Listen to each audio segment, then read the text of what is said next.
Tous les poids lourds du continent sont là. Le Rwanda avec Paul Kagame, le Gabon représenté par Ali Bongo ou encore l'Égypte avec Abdel Fattah al-Sisi. Pour les dirigeants africains, c'est le rendez-vous à ne pas manquer. L'occasion de rencontrer en personne le président chinois Xi Jinping. L'occasion aussi pour la Chine d'allonger sa liste de pays amis en Afrique. Plus de 600 entreprises, associations et institutions venues de 53 pays africains vont participer à ce sommet, le plus grand à ce jour. En à peine 20 ans, la Chine s'est imposée comme le premier partenaire commercial de l'Afrique. Des échanges en hausse de 20% chaque année, avec 10 000 entreprises chinoises présentes sur le continent.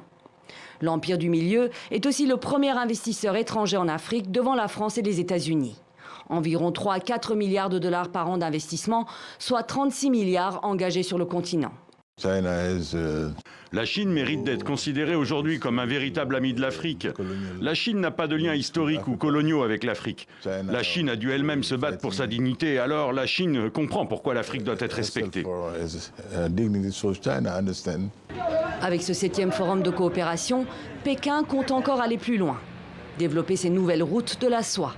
Un projet pharaonique de construction d'infrastructures, routes, ports, chemins de fer, pour relier la Chine à ses partenaires commerciaux, à l'est, mais aussi à l'ouest du continent. La base dans la relation entre l'Afrique et la Chine, c'est la concertation et le souci d'avoir une coopération, comme on dit, gagnant-gagnant.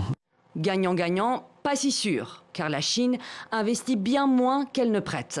Avec 7 à 8 milliards de dollars par an, son volume de prêts africains est estimé à plus de 140 milliards de dollars. Inondés de prêts chinois, les pays bénéficiaires ont vu leur endettement s'envoler. Pékin détiendrait ainsi 55% de la dette extérieure du Kenya, 60% de celle de Djibouti ou 34% de celle du Cameroun. Le forum sera donc aussi l'occasion pour ces pays de demander l'annulation d'une partie de leurs dettes.